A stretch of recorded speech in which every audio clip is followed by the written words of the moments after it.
세계적 권위의 독일 프리드리 에버트 재단이 지난달 2017년 에버트 인권상 수상자로 대한민국 국민을 선정했습니다.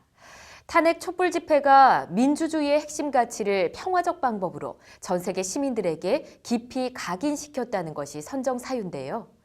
고대 그리스 아고라처럼 시민들의 담론과 소통의 공간이 되고 있는 서울 광화문 광장. 상식과 원칙이 통하는 사회 법률방송 현장 기획, 수능이 치러진 어제 광화문의 하루를 김효정 기자가 담아왔습니다. 대한민국 수도 서울의 중심 광화문 광장. 오전 11시 난데없이 광화문 광장 한복판에서 목탁 소리가 울려 퍼집니다.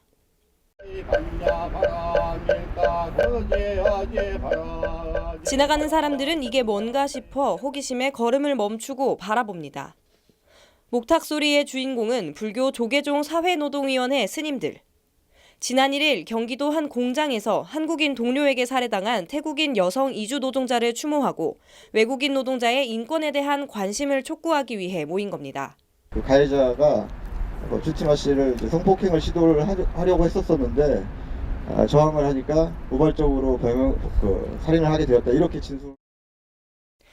같은 시간 광화문 광장 바로 건너 청계천 소라광장.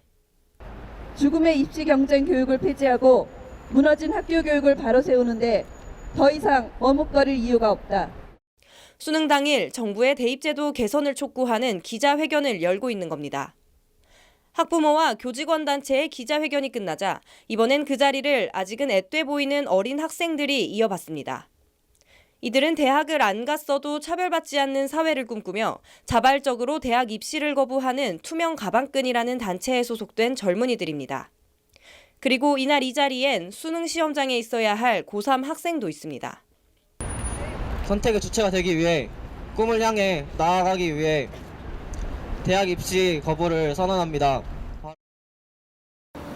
지난 겨울과 봄 사이 박근혜 전 대통령 탄핵 촛불 집회가 이어진 곳도 바로 이곳 광화문 광장입니다.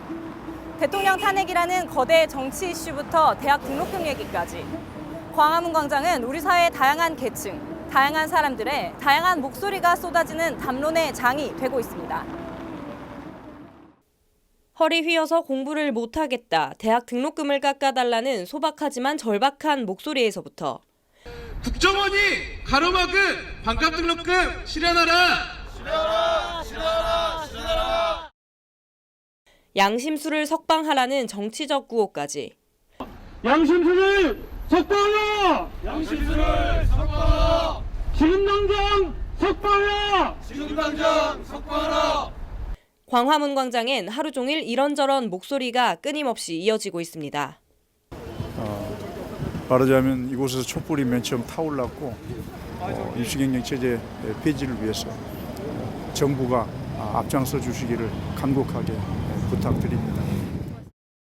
집회, 시위하면 일단 불편해하고 색안경을 끼고 보는 인식이나 분위기도 예전과는 사뭇 달라진 듯합니다.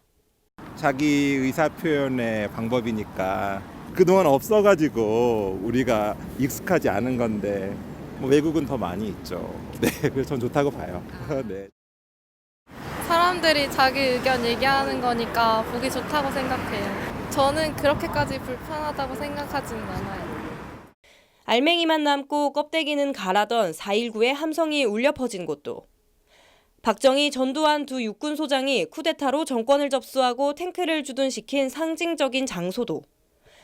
독재, 타도, 호헌, 철폐, 87년 민주항쟁의 정화, 이한열 열사의 영정과 만장이 머문 곳도, 지난 겨울 수십만 개의 박근혜 전 대통령 탄핵 촛불이 피어올랐던 곳도 모두 이곳 광화문 광장입니다.